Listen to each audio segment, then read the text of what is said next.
you can tell by the title of this video, today we're going to be talking about a haunted Dr. Seuss book. I know it's weird, but I'll get into it in a second. We're also just going to be talking about general, very strange haunted items from around the world, because sometimes things that you wouldn't expect to be cursed are. The book is called The Foot Book, which was published in 1968. It's a very strange title for a book. The Foot Book is intended for young children, and it seeks to convey the concept of opposites through depictions of different kinds of feet. The text of the Foot Book is highly stylized, containing the rhymes, repetitions, and cadences typical of Dr. Seuss's work. If you guys have ever read Dr. Seuss books, which I hope you have, because that was my entire childhood, his books are very, very strange. All of his characters are abstract and weird. The way he writes is kind of like unsettling, but really intriguing because of all the different rhymes that he makes. He literally makes up words. But this book that he created called The Foot Book was the first book that he made after his wife passed away. He created this book to get his mind off of the passing of his wife. It was kind of like a coping mechanism. He would work on this book 10 hours a day for such a long period of time and put his whole emotion and thought into it. So as happy and silly as this book may look, it actually has a lot of grief and loss associated with it. And as you guys may know, spirits and evil things really like to latch on to that strong, sad emotion. I mean, people have said, just as an example, you're more likely to be possessed by a spirit or haunted by a spirit if you're depressed and sad, rather than if you have this happy, outgoing energy, because you're weaker when you're sad, you know what I mean? So this book was found out to be haunted, and it's now sitting in a paranormal museum. I believe that museum is called West Virginia's National Museum of the Paranormal. And this museum is full of just a whole bunch of haunted dolls, haunted objects, cursed things, a whole bunch of stuff. So this book is now a part of it. What happened was, this book was originally owned by a family who claimed that every single time their daughter read the book, there would be children's voices whispering in the darkness of their house, and they constantly felt like they were being watched by something while they were reading it. Now, the book that this family had was pre-owned. They were not the first people that had it. I don't know if they bought it in a garage sale or bought it from some secondhand store, but when paranormal investigators actually went and looked at the history of where this book first came from, it actually came from a house where a very serious murder took place. So if you look really closely at the pages of the book this family had, there's like little blood splatters and stuff on it. So I don't know if the spirits of the people who died in the house went into the book. I have no idea, but apparently this Dr. Seuss book is very, very haunted, so stay very far away. I don't know about you guys, but when I was a kid, the scariest Dr. Seuss story to me was about the pale pants. It was the pale green pants, I'm pretty sure, which I know sounds like silly, and it was a very silly story, but I'm pretty sure it appears in a book called What Was I Scared Of? And they are a pair of empty green pants that are able to move on their own despite the lack of wearing. But it's basically this character in the book running away from these green pants with nobody inside them. They were like ghost pants. When I was a kid, that was so scary to me for some reason.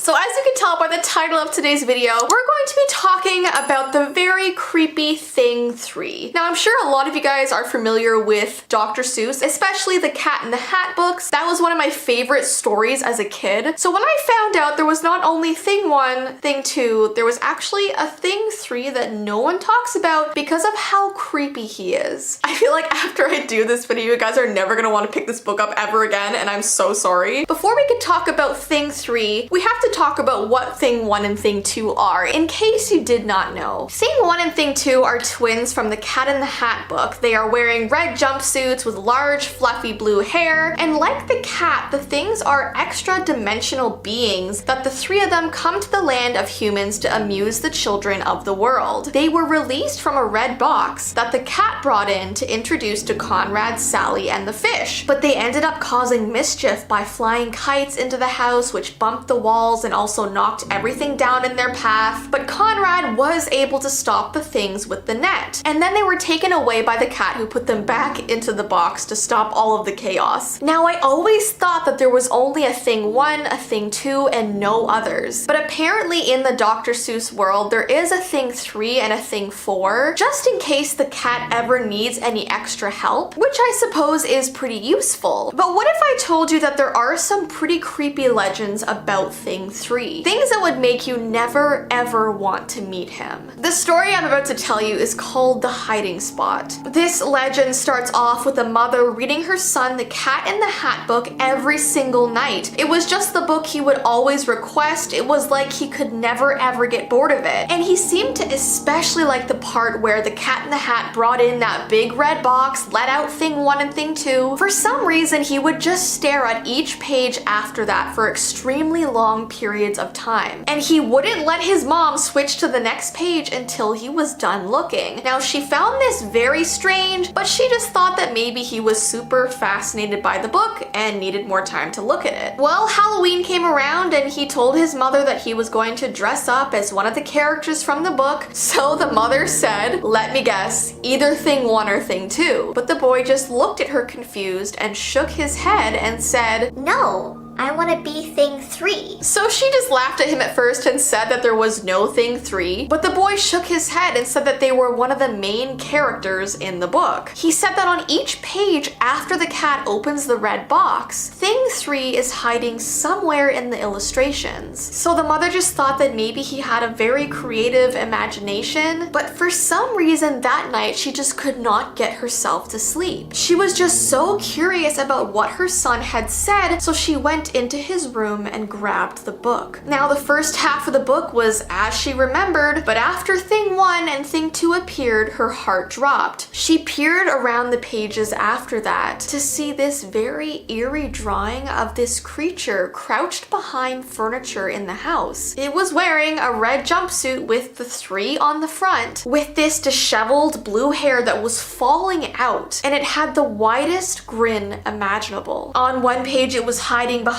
a chair, on another page it was hiding behind a bed, on another it was peering through a window, and her son was right. In order to see him, you really had to be looking, which is why most parents probably never noticed. But this is where the legend gets really creepy, because apparently Dr. Seuss didn't make him for parents to find. He did not want adults to see him, he only wanted the kids reading the book to see him. Because apparently once an adult finally sees, thing 3 gets very angry and there's no telling what he might do. Well, the next morning, his mother was woken up to this loud scream coming from her son's room. She jumped off the bed, ran down the hallway to find her son's room completely a mess. The furniture was overturned, his clothes were spread everywhere all over the room, the wallpaper was torn down the walls, and her son was just sitting up in bed looking absolutely horrified. She asked him what happened, and all that he could do was point across the room. The mother followed to where he was pointing and saw a shadowed figure crouched behind the chair under his desk. She could see the blue hair and the glowing whites of his teeth as he smiled. And that's how this ends. So yeah, after hearing this story, you probably shouldn't go back to look at your Cat in the Hat books, because thing 3 is meant to remain there, never to be opened or unleashed. And if you ever find that one of the rooms in your house suddenly gets super messy, suddenly in disarray, I suggest you get out of there as soon as you can.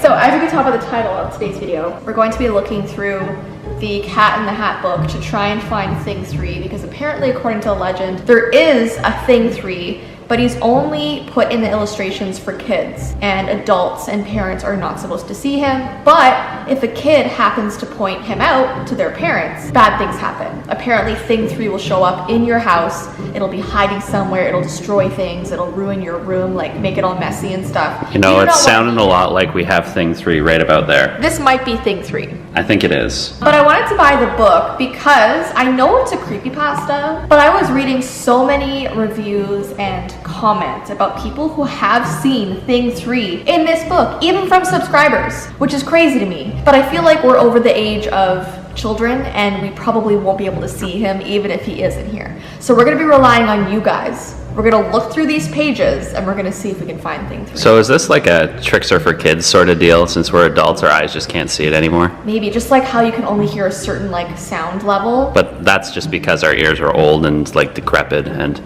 you know, we're just so old now. My eyes are old too though. I can't see anything anymore. Everything about me is just old. My bones hurt. This got really depressing. What are we doing? Complaining about our age is what we're doing. Anyways, before we open this book and try and find thing 3, I just want to say a huge thank you to Carol Winters for sending us super thanks. We didn't get any other questions this week, but thank you so much, Carol. Let's look for thing 3.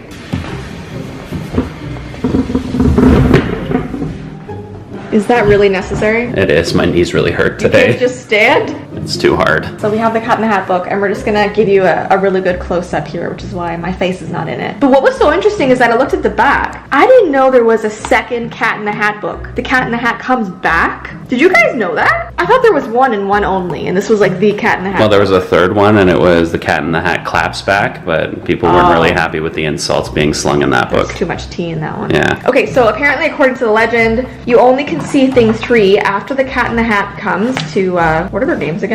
Sally and Billy or something? Conrad, right? It's Conrad. Anyway, they're waiting for the Cat in the Hat because they're bored. He comes in, and then he's like trying to entertain them. They're talking to the fish, da-da-da. So we're trying to find the part where he brings in the big red box with thing 1 and thing 2. It's actually like almost more than halfway through the book already. So here he comes. He's coming in with the box. And you're supposed to spot thing 3 after he opens the box. So he's just talking about what's in there. I feel like this book is a lot longer than I thought. I know, it is really long, eh? Okay, so here he is opening the box. There is thing 1 and thing 2. So from this page onward, apparently thing 3 is hiding somewhere. It could be behind furniture. It could be like just an eye poking out of somewhere. So definitely look carefully because we can't see it apparently. So if you guys see it, let us know. Comment down below. This is when we see it and we like freak out. Yeah, I wouldn't be recording for much longer if that were the case. I need to protect our room from being messed up. But like, what if it's actually a thing? Like the artist like hid him somewhere. That'd be funny. Well, a lot of artists did do that. In the creepypasta, the mom saw him hiding behind the chair and we can't see that. Can you? And don't trick us in the comments. This is when all of them are gonna be like, oh, I see it. Here's another page. We got pictures flying around, things being flung off the wall. In the creepypasta, she saw it behind the bed. There's another page. They just seem really annoying. I don't know why thing 1 and thing 2 are supposed to help the situation. So she also saw him in the window in the story. So after they capture thing 1 and thing 2, apparently it's done for and he leaves. So here's Conrad trying to get them and then captured. So after this page, there wouldn't be a thing 3, I wouldn't imagine. But yeah, comment down below if you see anything strange. I used to love this book. Anything 3. Let us know. Anyways though, I just wanted to get this book in general because I love this book. So is that going to go on the bookshelf? It might have to. See, whenever you show anybody on Instagram your bookshelf of all the books you read, and then there's just the Cat in the Hat in there. Wait, isn't Dr. Suess canceled? There were some not so good things that have been... We don't vibe with that. Yeah. We vibe with creepypastas, which is why I got this. We don't vibe with people. And from what I know, I don't think any of the bad stuff was in this book yeah, particularly. but it doesn't matter because if he did a lot of bad things, then we don't vibe with him. No. Anyways though, I hope you enjoyed today's video.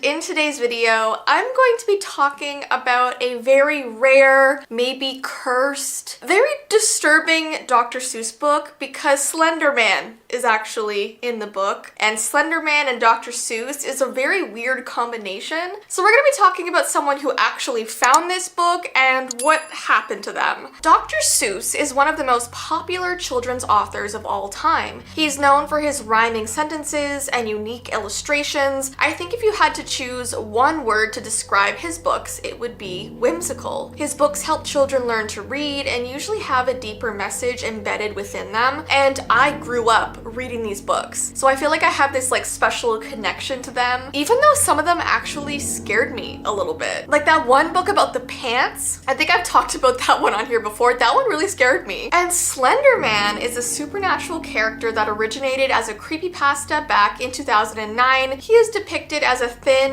unnaturally tall humanoid with a featureless white head and face wearing a black suit. According to the legend, Slenderman can teleport and kidnap children. He enjoys stalking his targets, so it's best to stay out of any forested areas. Many sources say he actually lives in the Wisconsin National Forest specifically, and I was just in Wisconsin in September, so I should have gone. I want to meet Slenderman. So like I said, Dr. Seuss and Slenderman are obviously very, very different. One is like really happy and educational and bright and colorful, and the other one is very dark and creepy and even dangerous. So what would happen if the two were combined? You're about to find out, because this takes a very bizarre turn of events. This story is called The Hidden Book. This story is about an 8-year-old girl named Martha, and every single week she would go to her local library to take out some books. She enjoyed stories with bright and colorful illustrations, usually something with fantasy elements where characters go and visit other worlds. She just had this really huge imagination, which I love, and I feel like as you should when you're 8 years old. Dr. Seuss was her favorite author, so she ran right over to his section in the library, but as she looked through her options, she realized that she had already read every single book that was on the shelf. She just couldn't find anything new, so obviously she was kind of disappointed. She wanted to read a brand new Dr. Seuss tale. Just as she had come to terms with the fact that she'd probably have to take some that she'd already read, she went to walk away and tripped over her shoelace, falling face first. She took a moment to compose herself and realized that she was able to see right underneath the bookshelves. It was dark and full of cobwebs and dust, but she did notice the silhouette of a book. So she reached her arm underneath the shelf as far as it could go, and she was eventually able to grab this unknown book and pull it out. She had to wipe all the dust from the cover, and she was shocked at what she saw. It was a Dr. Seuss book she had never seen before, and there was a tall, ominous character on the cover, and the title was Slendy Wants to Play a Game. So she of course went to check out the book, and the librarian inspected it with a strange expression, saying she had never seen it before and that it wasn't coming up in their inventory. The librarian thought that maybe another child had like accidentally brought it there from home and left it, but regardless, she still let Martha bring it home with her. At bedtime, she had her father read her this story, and this is how it went. In a world of whispers where shadows dance, lives a creature mysterious with a slender stance. With tentacles for arms and a face unseen,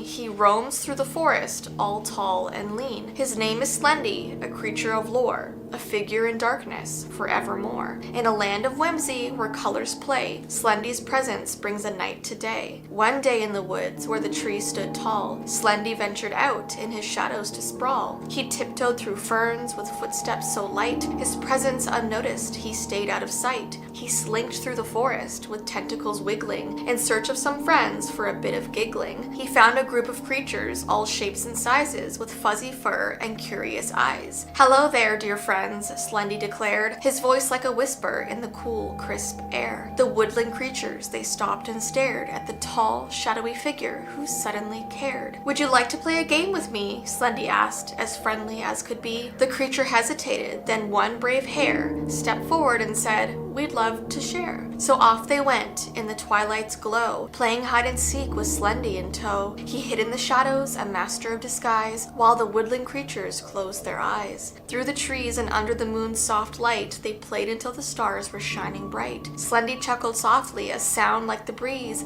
as the creatures danced with such joyful ease. In the end, they realized, despite his eerie air, Slendy was a friend, so rare and so rare. He may be tall with shadows to lend, but deep down inside, he just wanted a friend. And so, in the heart of the enchanted wood, Slendy found friendship, and it felt so good. The moral you see in this whimsical tale is that true friends come in every shape and scale. So, wow. it was a seemingly happy story, which is quite surprising, but Martha wouldn't have known any difference. She was too young to know who Slenderman actually was. But the father, however, knew that something felt very familiar, but he couldn't put his finger on where he might have heard about this Slendy before. He just felt this ominous feeling like the story was too happy, something was off. Martha was woken in the middle of the night to tapping on her window. "Hello?" she called, wondering who it could be. And there was this low, sing-songy voice that answered her from outside. "Hello, dear friend. Would you like to play a game with me?" Martha wasn't afraid because she knew about Slendy. She knew that he was caring and friendly and ultimately just wanted to find a friend. She knew he was the character from the Dr. Seuss books that liked to be around fuzzy, cute animals. But little did she know that that's actually what he wanted her to believe. That's why he created the book in the first place, so kids would put their trust in him when he came calling. So she crawled out of bed and opened the window, climbing into the cold of the night to find him. And that is how this story ends. And I am so disturbed right now because as I read the Dr. Seuss version of him, I'm like, oh my gosh, he's so cute. He's actually friendly. We had him wrong the whole time. No. That's what he wants you to think. So there is a legend that says that if you go to your local library and find the Dr. Seuss section, try looking under the shelf because that's where he likes to hide his story. So we do, of course, have a local library here. We might go and do this on the vlog channel.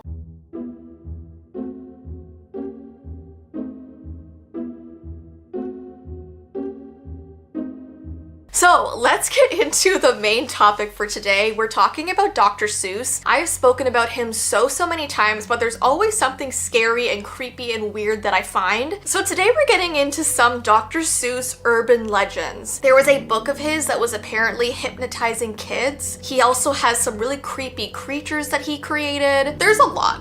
So let's get into it. So first we're gonna talk about the sleep book hypnosis legend. There's a creepy rumor that Dr. Seuss's sleep book was originally designed as a hypnosis tool. Some say he even worked with a professional hypnotist to write it so that it would actually work. According to this legend, the rhythmic, repetitive text was meant to lull readers into a trance-like state, leaving them vulnerable to subliminal suggestions. Some say that while listening to the words, you will fall into a deep, unshakable sleep, as if cursed by the book itself. Now, I'm obviously not gonna sit here and read you the whole book, so don't worry, you won't actually fall asleep. But I was curious to see what the actual pages of this book were like, so I'm gonna read you just a few sentences, okay? And I want you to let me know if you feel a little bit sleepy as I'm reading them to you, even if it's just slightly. This is an experiment, okay? Let's actually see what this book does. And I mean, the creatures on the cover are yawning, and it makes me want to yawn. You know when you like watch someone yawn, you feel it creeping up and you want to do it too? And even the very first page says, this book is to be read in bed. So is that like preparing the kids for the hypnosis? They don't want to be liable if the kid is reading this book standing up because they'll fall and hurt themselves. So this book is literally saying, lie down so we can hypnotize you. So here we go. Let's read just a couple paragraphs. A yawn is quite catching, you see, like a cough. It just takes one yawn to start the other yawns off. Now the news has come in that some friends of Van Vleck's are yawning so wide you can look down their necks. At this moment, right now, under 7 more noses, great yawns are in blossom. They're blooming like roses. The yawn of that one little bug is still spreading. According to latest reports, it is headed across the whole wide fields through sleepy night air, across the whole country, towards every which where, and people are gradually starting to say, I feel rather drowsy. I've had quite a day. Do you feel that way? Did you yawn? If you did, comment the sleeping emoji. I want to know. Did you feel anything? A little bit tired? Because I might pass out right here. There's even a part in the book where the reader has to start ticking like a clock, which is like classic hypnosis behavior. And at the end of the book, it even says that when your light is turned off, you will be asleep. And that is another hypnosis command. So even if this legend is silly and it's not actually true, because by the way, this is like alleged okay? It's a rumor. The words in the book are still kind of eerie. Like, it does seem like it's really trying to put you to sleep. And I don't know about you guys, but when I was a kid, like, my grandparents used to read me these kinds of books before bed, like Dr. Seuss books were a bedtime ritual. So maybe the parents knew something that the kids didn't. Okay, we're gonna move on to the Lorax curse. The Lorax is a haunting fable about the dangers of destroying our forests and woodlands. Some believe that the Lorax carries a curse that dooms those who mistreat nature. The urban legend says that if you cut down a tree after reading this book, you'll suffer strange accidents or illnesses as punishment for ignoring the book's warning. Some versions of the legend even claim that people have died after disrespecting nature, with the Lorax appearing to them in dreams as a grim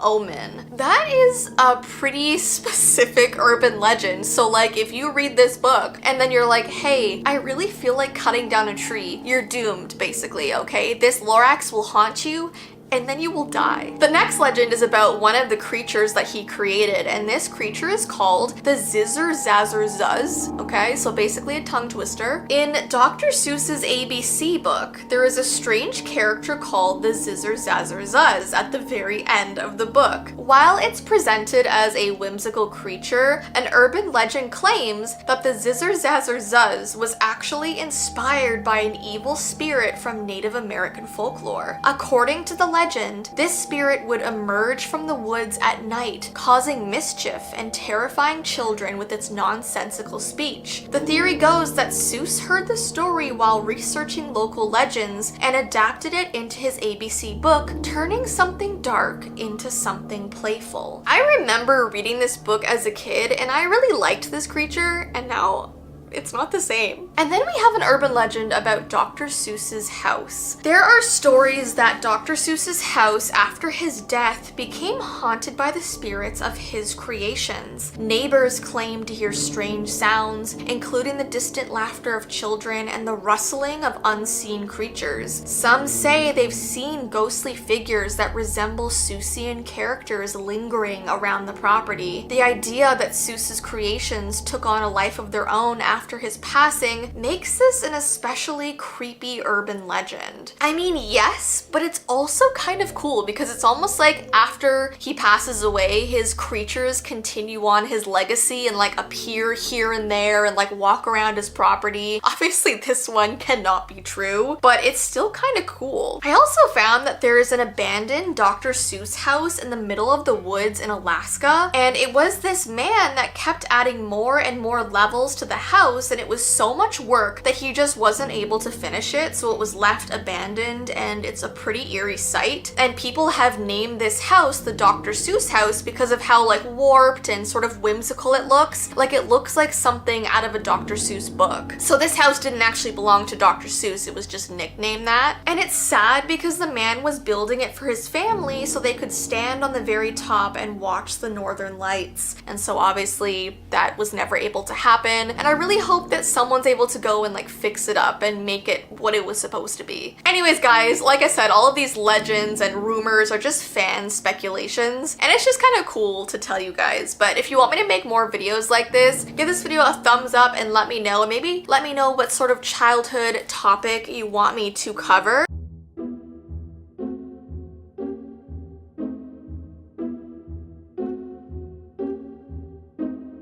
The sun is in my face. The sun is all over me. Hi, welcome back to Vee Vlogs. Today we are going into chapters to find the Dr. Seuss sleep book. And basically what I'm gonna do is I'm going to read a couple pages to Ty, and we're gonna see if he falls asleep / gets hypnotized.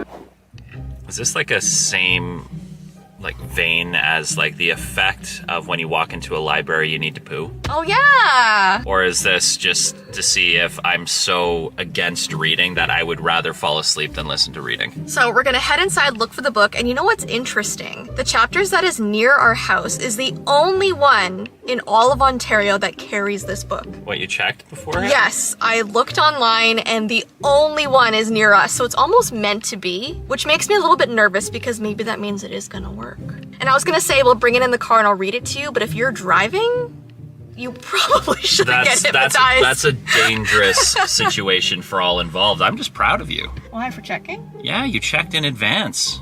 That's I insane. know. I never do that. No, because that's why we always end up with things that are either way too big or way too small. I know. But we can't always trust websites. So we're gonna find out if they actually have it. Hopefully they do, because I checked a week ago. So someone could have come in here and got the book before us. Okay, so yeah, all that stuff about me saying I'm proud of you, that should been washed away. No, because I lost my approval. I thought you did this like this morning just to be doubly sure. Approval gone. I'm no longer proud of you. Anyways, You can sit in that. just for coming out with me to my favorite store, we're gonna go to your favorite store after this. You say that. I've never been to this place. Could it be my new favorite store? Maybe. I will give you that, but it might be horrible. It's a nerdy place. We're all gonna figure this out together. We're all gonna go on this experience, this adventure together. Could be an emotional roller coaster, or we could actually just go across the street to where the roller coasters actually are. We're not gonna go though. Yeah, both of us have horrible motion sickness. I love roller coasters, but now that I'm old, I can only do one before I throw up everywhere. Okay, well, let's go find a get Dr. started. Seuss book again.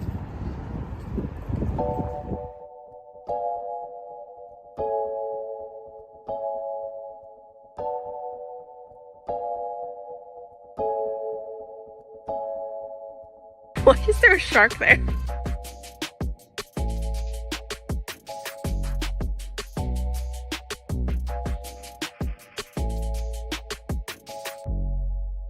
Yes, the sleep bag.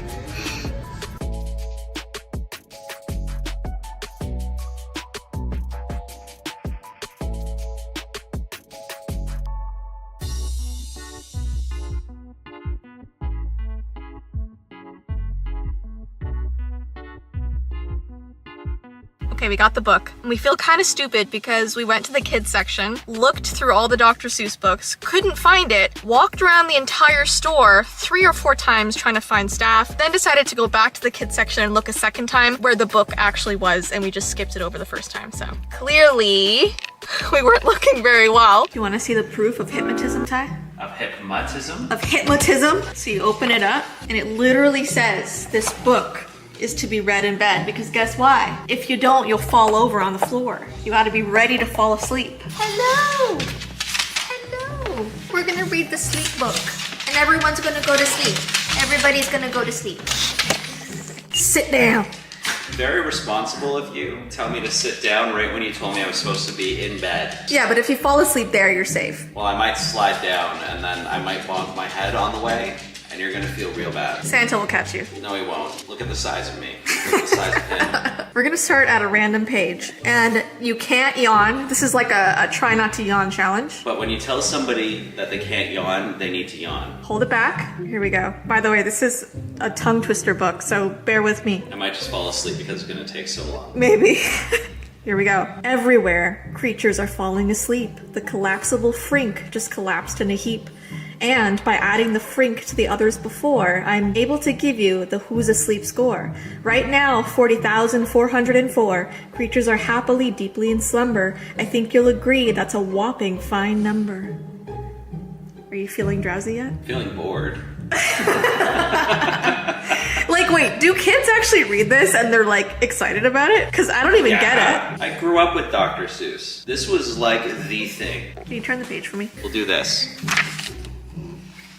I don't like that page. You would be terrible reading this to our niece.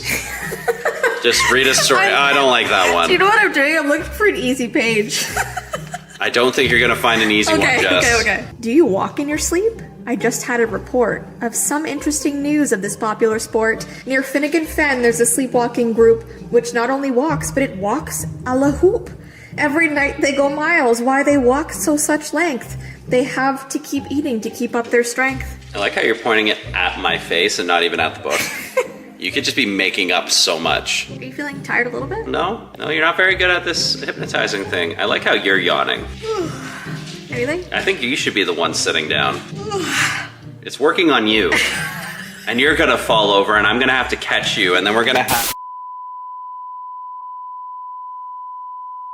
Maybe once we read the last page and I snap my fingers, you'll fall asleep. When you put out your light, then the number will be 99 zillion, 9 trillion and 3.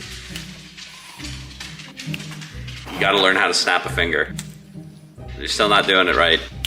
Didn't work. Go to sleep.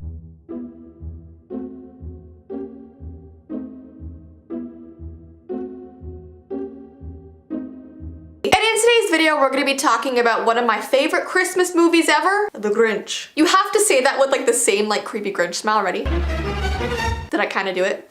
No? So yeah, let's jump into all of the very creepy conspiracies about the Grinch, but first we're gonna start with its history. How the Grinch Stole Christmas is a children's story by Dr. Seuss that was published in 1957. It follows the Grinch, who is a grumpy, solitary creature who attempts to put an end to Christmas by stealing Christmas-themed items from the homes of the nearby town called Whoville on Christmas Eve. But by the end of the book, miraculously, the Grinch realizes that Christmas may not all be about money and presents, and his heart grew 3 sizes that day. I feel like every single person ever at least knows about the story. Now, what I find interesting is that this particular book was not the first time that people had ever seen this Grinch character. The Grinch actually first appeared in a 33-line poem by Dr. Seuss, and this poem was called The Hubbub and the Grinch, and it was published in 1955. And here's what the Grinch looked like in that particular poem, and how the Grinch stole Christmas wasn't even written until a couple years later. And then in 1966, it was made into an animated movie, which is mainly the one we're going to be focusing on today. But I'm sure most of you also know the live action film from 2000. I mean, to me, Jim Carrey will always be the best Grinch ever. Now, I was actually so surprised to find out through research that they actually made a Halloween Grinch movie back in 1982. Are you kidding me? It was literally called Halloween is Grinch Night. And why am I only hearing about this now? It tells the story of the Grinch making his way down to Whoville to scare all the Whos on Halloween. I literally need to find this somewhere and watch it right now. Another interesting fact is actually about the Fahu Forays song. The nonsense song, which is sang during the movie, was created to imitate Latin words. And when people first saw this movie, they thought they were actually singing in real Latin, and people started looking around for a translation, asking for it to be translated, but no, these aren't actually real words, it's just nonsense. Alright, so let's jump into the first very eerie conspiracy theory. So the theory is that the Grinch was not only trying to steal Christmas away from the Whos, but he was also trying to wipe them out completely. He was trying to kill them. Now, the Grinch was originally part of a book series by Dr. Seuss, and one of the other books that he made was called Horton Hears a Who. In the book, Horton's friends try to destroy Whoville, which exists on only a speck of dust. And they're trying to destroy them because they don't believe it exists in the first place. So Horton therefore asks the residents of Whoville to make as much noise as possible so that his friends will finally acknowledge the town's existence and avoid killing them. So if you've ever read the book or watched the movie, the Whos literally have to start shouting, "We are here, we are here, we are here!" And it takes a lot of noise for them to finally be heard because they're literally just microscopic on this little piece of dust. So finally, Horton's friends hear them and decide not to destroy them. But here's the thing, in this theory, Whoville has lived in terror ever since that happened. You know, they're afraid that someone might accidentally step on them, or eat them, or just destroy them in general. And when we see the Whos 2 years later in How the Grinch Stole Christmas, they're immediately described as incredibly noisy people. And they're not just noisy at Christmas, they're noisy all the time. It seems like every single present that a kid in Whoville will get is some sort of noisemaker. They literally have tubas so massive that they take 6 people to play. They also have elaborate drums that play an entire kit at once. Here's an actual page from the book. It says, all the Who girls and boys would wake up bright and early. They'd rush for their toys, and then, oh the noise, noise, noise. That's the one thing he hated, the noise, noise, noise. And if you really think about it, them making all that crazy noise is pretty reasonable because of the constant peril they are in from someone harming the speck of dust that they live on. That means they're not really making all this noise just to celebrate Christmas. Like I said, they're making the constant noise because they live in constant fear that at any moment, some random kangaroo might just come along and try to like throw them into a vat of oil just for a laugh. So here's how the Grinch's plot might have killed them all. It's not entirely clear what's wrong with the Grinch. He's obviously not the most educated person. He hears his fellow countrymen banging as loud as they can to keep their planet alive, and he finds it annoying. So his whole plot to steal Christmas is kind of crazy because he's trying to put an end to the one thing keeping his species alive. When the Who's wake up to find they've all been robbed, they go out into the town square to sing carols. Now the Grinch thinks they're starting to sing because they just love Christmas, they're in the Christmas spirit, but they're actually singing because it's the last thing that will keep them alive. They have no more instruments or things to make loud noises with. So they're freaking out because their survival literally depends on these things. So yeah, when we were kids watching the movie, we thought, hey, they're starting to sing because they love Christmas. But no, they're singing because they'll die if they don't. And that's the whole really eerie conspiracy. It's that the Grinch wasn't just trying to end Christmas, he was trying to end them. The next theory is that the Grinch is actually a possessed Who, because if you look at him, he does have a similar face shape as the Who's, you know, the tiny nose, the big mouth. It's just that he's hairy and green and has really red eyes. So the theory is that he's taken over by an evil spirit and his body is morphed and changed. Because when someone's possessed, that's kind of what happens. You change entirely, the way you talk, the way you look, the way your body moves. It actually can get really creepy. And he's also able to do things like eat glass in the live action film. And he's pretty violent with himself in a lot of the scenes, but he never actually injures himself. It's like he never feels pain, he's always unharmed, and that's what happens when you're possessed. Like, your body can do a lot of things that normally it can't. It could also explain why he wants to terrorize the town and take away everyone's happiness, because he's literally evil. And then at the end of the movie, Cindy Lou Who is the one who like brings him back to his normal self because she's so innocent and pure. And her hugging him and being around him scares out the evil spirit and he's able to be himself again. Because obviously evil doesn't want to be around anything pure or good. And Cindy Lou Who is that. So yeah, this one's not a super long conspiracy, but I can kind of see what they mean. I can kind of see that. And the last creepy theory is that the Who's and Whovilles are actually cannibals. People say there's something strange about the shape and size of the roast beast. It's quite large, and if you look at some of the sizes of the Who's, the roast beast looks really similar to their size and shape. People also say it's very vague to call something roast beast because what exactly is the beast that they're eating? And the theory goes that maybe the Grinch doesn't like the Who's because they're literally cannibals. Like maybe he doesn't agree with their way of life, so this whole time we think the Grinch is this evil thing, but really the Who's are evil. Like, remember how there's one scene where the Grinch takes away the Who hash? Like, what the heck is Who hash supposed to be? Like, food is not usually named for who consumes it. Like, if we go and buy cereal, they don't call it human cereal, you know what I mean? You know, when you go to the store, you find things like corned beef hash because there's corned beef in it. So the fact that the Who's eat Who hash, it insinuates they're literally eating Who's. So,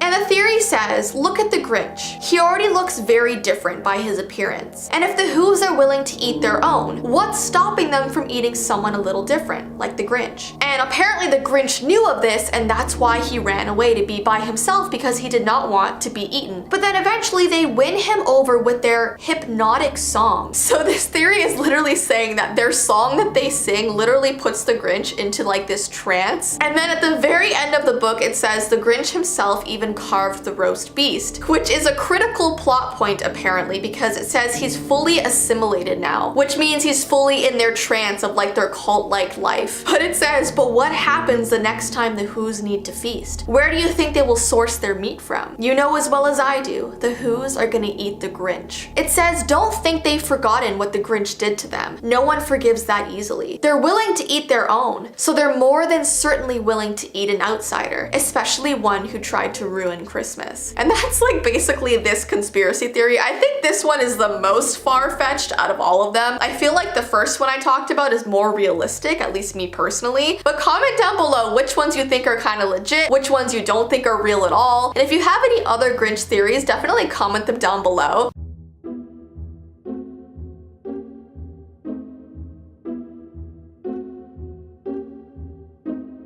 And as you can tell by the title of today's video, I'm going to be talking about the lost tapes of the Grinch, and I know, I had no idea there was lost tapes. Last year around Christmas, I did a whole video about Grinch conspiracies, creepy theories in general, and so this time I still wanted to talk about the Grinch, but we're doing something completely different. I'm sure you've never heard about this. Let's first briefly talk about the 1966 version of the Grinch. It was called How the Grinch Stole Christmas, because that is what this whole lost tape thing is about. This was an animated movie based off the book that came out in 1966, and this was actually the very first time a Dr. Seuss book was made into a TV special. Now I feel like at this point every single person watching knows what the Grinch is about, but I'm gonna briefly summarize it one more time just so you can compare it to the lost tape version, because it is similar but also very, very different and very scary. It is Christmas Eve in Whoville, and everyone is decorating for Christmas except for the Grinch, who lives in a cave on Mount Crumpet, and his only companion is his dog Max. So the Grinch just hates Christmas, especially all the noise that the Whos make. So he was annoyed with all of their rejoicing and celebrating. He was trying to bear through it for 50 years until finally he comes up with this plan to stop Christmas from coming. So he dresses up like Santa, makes Max look like Rudolph, puts together a sled, and heads to Whoville to steal all of their presents. And then while he's at one of the first houses stealing their Christmas tree, a young girl named Cindy Lou Who wakes up and asks him why he's taking the Christmas tree. So the Grinch fibs his way out of it by telling her that one of the lights is broken and he's taking it to his workshop to fix. And then he just like calmly puts her back to bed in hopes that she forgets about it. Well, after stealing everything, the Grinch takes all of the presents and the decorations back up to Mount Crumpet, and he waits to hear all of the Whos crying, but instead they are happy and singing carols. It is at this point the Grinch realizes the true meaning of Christmas. His heart grows 3 sizes that day or whatever it is, and he brings everything back to the Whos and is invited to stay with them for the holidays, even carving the roast beast at the end. So it's just a really fun story, and obviously at the end it has this really heartwarming meaning and all is good and calm in the world. Well, this does not happen in the Lost Tapes version. So there's this creepypasta that talks about one of the animators that worked on this movie getting fired, and he was so angry that he decided to take revenge on his team, and he made his own version of the Grinch movie that looked very similar to the one that we all know, but it changed ever so slightly towards the end. It was said that he made about 50 copies of this version and went around the States putting them in libraries and stores, basically in hopes that somebody would take it home and watch it thinking it was the real version when it wasn't. Now in this lost version, everything was the same, like I said, until about the middle-ish point of the movie when the Grinch decided to dress up as Santa to go to Whoville to steal all of the presents. He went to the first house and started stuffing up the tree in the chimney when he saw Cindy Lou Who. And that's when he got an awful idea, a very awful idea. He decided to throw her into the present bag as well. He thought that if this beloved little girl went missing, it would guarantee heartbreak and misery on Christmas Day. So he creeped up to her pretending he was Santa Claus and reached out his hand for her to take it. And when she did, he flung her into the air and into the bag of gifts. She was yelling and trying to escape, but it was no use. She couldn't get out. And all the outside world could hear was her muffled cries, not loud enough to alert anybody. Once he got all the gifts, he went back up to his mountain, ready to throw them over the edge. And that's when he saw all the Whos coming out of their houses calling for Cindy. Her parents were running around screaming and crying, and the Grinch thought the noise was even worse than the Christmas celebrating, because there's nothing like mourning, there's nothing like being afraid for a missing child. So he thought he would be getting rid of the noise, but he just made it even worse. Now, while the Grinch's back was turned, Cindy was able to finally poke her head out of the bag to look around, until she was able to slowly climb out. She ran towards the sound of people calling her name, but she didn't notice the steep edge of the cliff that she was on, and she fell off. And down, down, down she went. The snow curled around her until she was completely wrapped up in it, rolling down Mount Crumpet into this giant snowball. The snowball rolled right into town and stopped right in front of her parents. "There's your little Cindy," the Grinch called down to them. And the movie ends with all of the people trying to claw her out of this giant snowball as fast as they can. But then the screen cuts to black, insinuating that they probably wouldn't have been able to get her out on time. Now, the creepypasta says that a few of these lost tapes still exist to this day, and because they are so rare, some of them are selling for $500,000. Now, of course, this story is only legend, or so people think, but one could never be too sure the extent someone would go for revenge. And it's actually crazy how many like lost tapes creepypastas I've read that stem from someone in the animation studio being fired and then making like a revenge version of the TV show or of the movie so it would scare kids. How horrible is that? Like, imagine going to a movie store thinking you're going to just rent The Grinch. Oh, you love this movie. I mean, I watch it every single year. And then I turn it on and I watch Cindy Lou Who dying inside of a snowball. Yeah, no, that is absolutely terrible. But yeah, like I said, it is only supposed to be a creepypasta, but still be careful. If you notice the movie taking a strange turn it off. Don't continue watching that. Comment down below which version of The Grinch is your ultimate favorite. I always love the Jim Carrey version, the live action version, and I'm probably gonna watch that this week now that I've done this video.